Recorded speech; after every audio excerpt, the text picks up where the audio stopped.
with my grandparents for the last 2 years to escape an apartment where I didn't feel safe. I wanted to be back in Coopersville with my family, and they invited me in with open arms. Not for the first time either. They let my family figure out a new turn in life back when I was in high school too. Grandpa was that kind of guy, so loving and generous. Every morning I came upstairs, I would have breakfast and be greeted with a, "Hey, Aaron," or "Aaron." That deep voice he would always do. Always a smile on his face. Then coming home at dinner, be the same thing. Always a greeting on his face, as he did his favorite thing in the world, eat. The man loved his food, especially his meat, potatoes, and sweets. There was sugar in the house, you know he would find it. When Grandma would scowl at him about not having any more, or "you can't have that," he would look at me with an exasperated look. And then we would both smile. It was kind of a nightly tradition. As I had time to think, I thought of some great memories I was able to have while being a part of their daily lives. Every day I did a blessing. While I was out at the hospital this last week, I was waiting on him to finish his dinner. The nurse had just given him some meds, and we were about to leave when Grandma asked if the TV was in a good spot. I looked at her with a deadpan face of, "Yeah, it's right in front of my face." And us all just burst out laughing, including the nurses. They loved him. One of my most memorable times was a couple nights this year. We assembled a couple snap-together models that Uncle Scott had given him for his birthday. And to watch that man was amazing. Precision and patience of him was something to strive for, as he made sure every part was clean in its exact spot. Even as his elderly years were creeping up on him, he was so good with his hands and fixing things. Even as things are hurting now, I choose to remember him as the man who loved his cats. He would let Ellie Mae sleep on his chest and even steal the chair. The fights between the two over chair control was always something to laugh and smile about. And we can't forget his recent hobby of filling out Publishers Clearinghouse. Oh man, did he want to win that $10,000 a week for life. When I asked him what he would do with all that money, he said he would give it to the family. He wanted us all taken care of, one of the most selfless people I know to date. He will be dearly missed by all his family and friends, but our good memories will keep him alive in our hearts. I found a Native American prayer that seems to sum things up. I give you this, one thought to keep. I am with you still, I do not sleep. I am the thousand winds that blow, I am the diamond glints on snow. I am the sunlight on the ripened grain, I am the gentle autumn rain. When you awaken in the morning's hush, I am the swift, uplifting rush of quiet birds in circled flight. I am the soft stars that shine at night. Do not think of me as gone, I am with you still in each new dawn.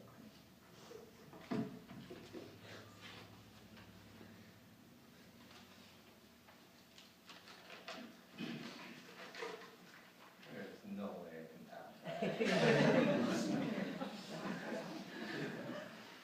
My name is Eric Abbey, and I'm married to Michelle. I'm Rose and Les's son-in-law. In my opinion, the favorite son-in-law. I might argue about that, but I'm sure I'm in the top 5 at least. But anyway. You're my second favorite brother-in-law. Well, that's good. I'll take that.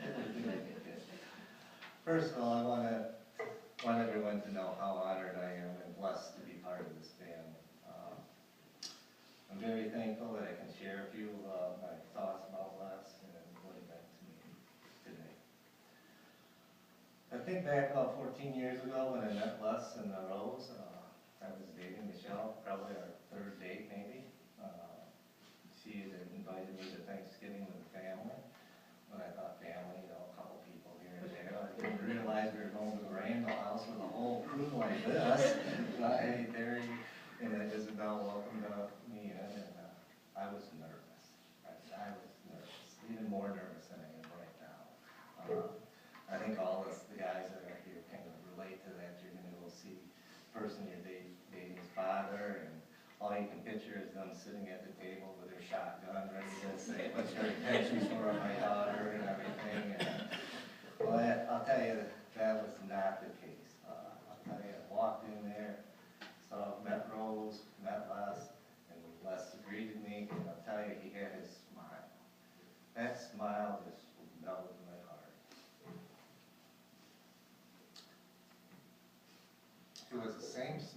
on the picture that was on the program, and the same smile that I see every time I walk in the door. He'd be sitting at the table, and gosh darn, I would miss seeing him at that table. There were times though, that Rose also, Les thought it was full of a lot of horse bucking. Imagine that.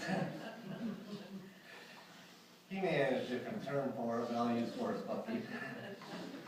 I'm not sure when he came to that conclusion, but it might have started around the time that Les and Rose had their 50th anniversary party.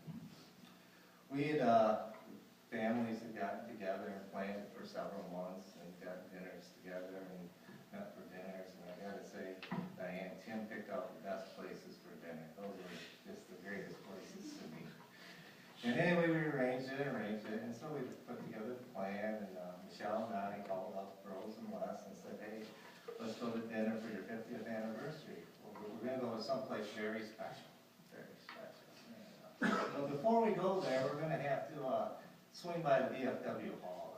There's something on the sign there that we want you to see. Well, boy, were they surprised when they walked into the full hall of their friends and family there to greet them and enjoy and celebrate their festive occasion. What a day. That was a great day, I'll tell you. Les had a great sense of humor, and he had that deep baritone laugh. It was just contagious. He would laugh at my stories, but there was one particular time I don't think he liked the story I was telling, or it wasn't too pleased. It all centered around his pride and joy. Besides Rose, it was his truck. And all the grandkids and kids know that is his pride and joy. Well, we borrowed it one time to get some brush out of the backyard. And anyway, we were going to have a bonfire that night, and we had some stuff that we wanted to get rid of.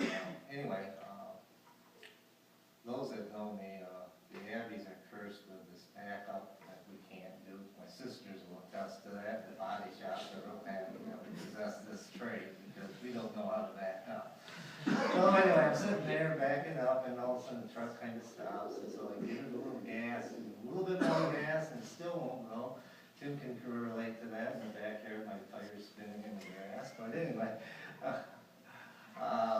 and I backed over the post, and I heard the snap, and it was a 4x4 post that snapped. Lord was with me that day because the trailer hitch on there hit it, and there was no damage to the truck. Last never cracked a smile until I said there was no damage.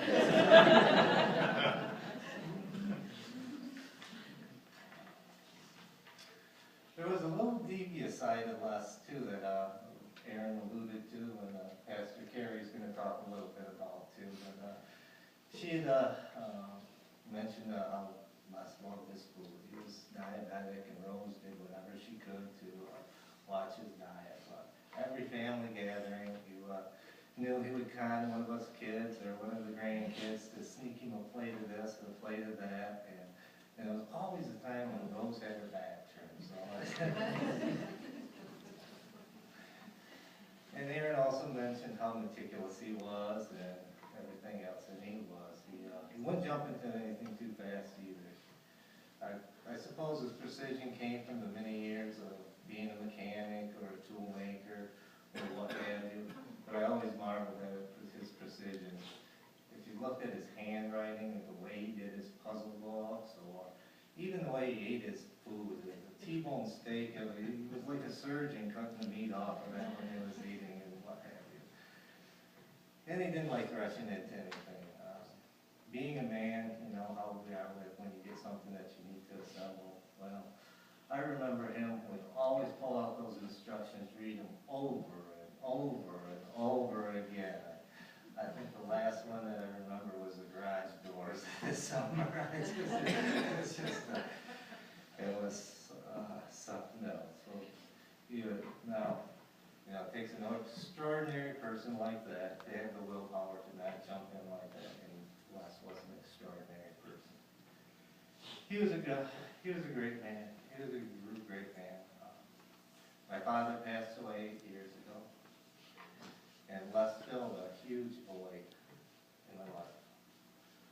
Never told him that, and we're thanking for it, but I'm quite sure he knew.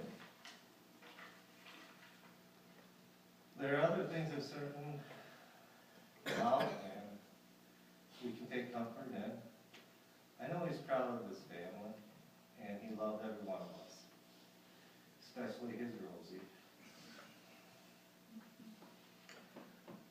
He is in heaven, and with no more pain, looking at us today, waiting for us to join him in heaven. Thank you, Les.